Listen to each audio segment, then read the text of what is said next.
Hello बच्चों, welcome to TMIS home based education. तो बच्चों, आज हम जो आपकी हिंदी की किताब है पंखुड़ियाँ, ठीक है, उसकी जो तीसरा पार्ट है सिंदबाद के चमत्कार, उसका सारांश समझेंगे। चलिए बच्चों, शुरुआत करते हैं।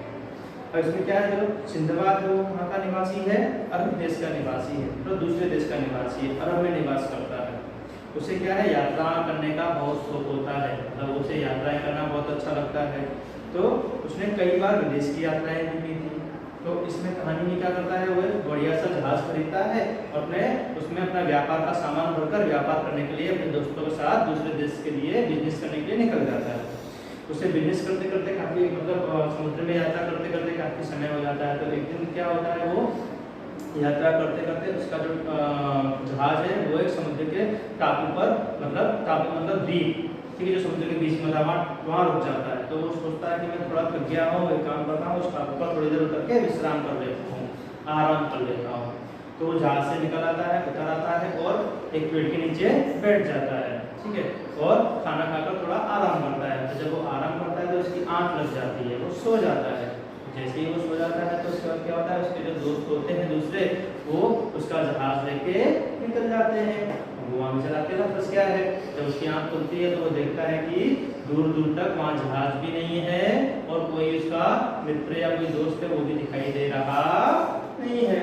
वो घबरा जाता है, वो इधर उधर देखने लगता है, क्या है, कोई दिखे तो मैं उसे कुछ कहूँ। तो वो देखता है कि उस टापू पर, जिस द्वीप पर वो रुका हुआ था, उस द्वीप पर कोई भी इंसान दिखाई दे रहा नहीं था। उसने दूर दूर तक देखा, सिर्फ हरियाली हरियाली, पेड़ पौधे ही दिख रहे थे। तो उसने क्या किया, उसने सोचा कि मैं पेड़ पर चढ़ के देखता हूँ, शायद मुझे कोई दिखाई दे जाए तो मैं उसे अपनी मदद के लिए कह सकूँ। तो पेड़ पर चढ़ के देखता है तो देखता है दूर, उससे काफ़ी दूर का एक बड़ी सी कुछ सफ़ेद सी चीज़ दिख रही थी उसे।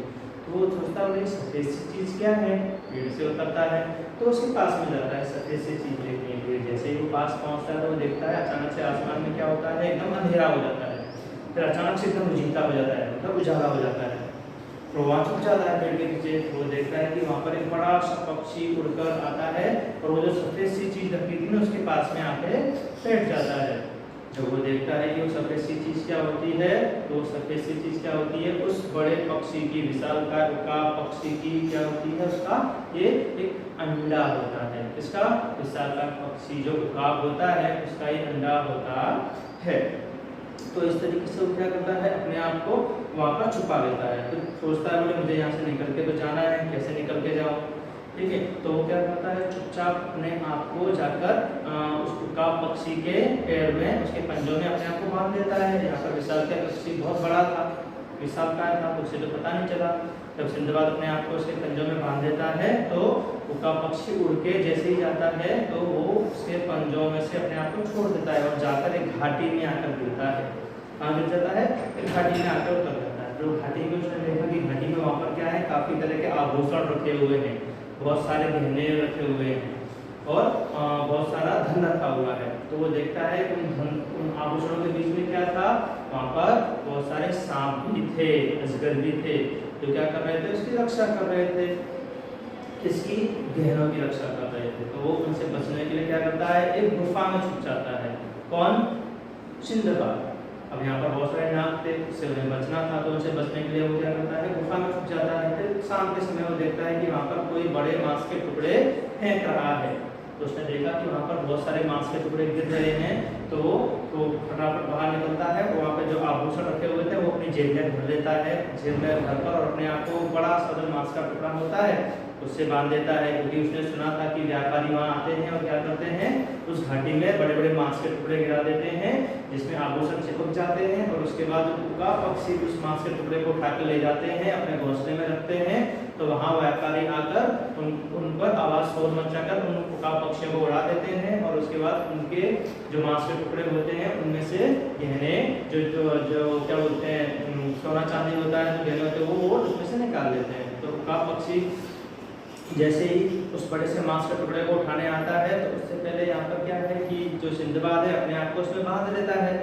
तो जैसे ही उकाब पक्षी उस मांस के टुकड़े को उठा के ले जाता है तो उसके साथ में यहाँ सिंदबाद भी बंधा हुआ है और उसको जब उड़ा के ले जाता है, कहाँ पर, दूर पहाड़ के उस पार एक गाँव था, वहाँ पहुँच जाता है। जैसे ही वहाँ गांव में पहुँचता है पहाड़ के उस पार, जहाँ पर क्या है, वहाँ पर बहुत सारे उकाब पक्षियों के क्या थे, घोंसले होते हैं। वहाँ और भी काफ़ी उकाब पक्षियों के घोंसले होते हैं, जहाँ पर वो जैसे ही उतरता है उकाब पक्षी उस मांस के टुकड़े को लेकर, तो यहाँ पर जो सिंदबाद है अपने आप को उसमें से छुड़ा लेता है और नीचे गिर जाता है।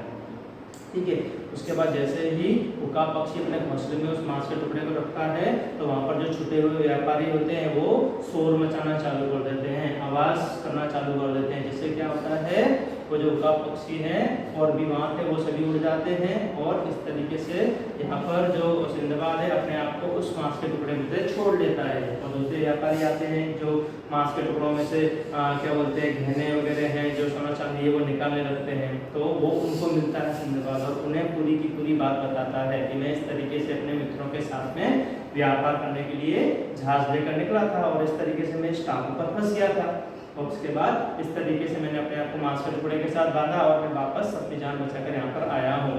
तो यहाँ पर व्यापारी क्या करते हैं, उसकी मदद करते हैं और उन व्यापारियों की मदद से वो वापस अपने देश पहुँच जाता है। और उसके बदले में वो क्या करता है, उन व्यापारियों को थोड़े से जो उसने क्या बोलते हैं भेंट के रूप में जो उसने सोना चांदी जो अपने अंदर छुपा के रखा था, वहाँ से जो चुरा के लाया था घाटी में से, वो निकाल कर उन्हें थोड़ा दे देता है, जिससे क्या है वो व्यापारी उसे उसके घर उसके देश में पहुंचा देते हैं।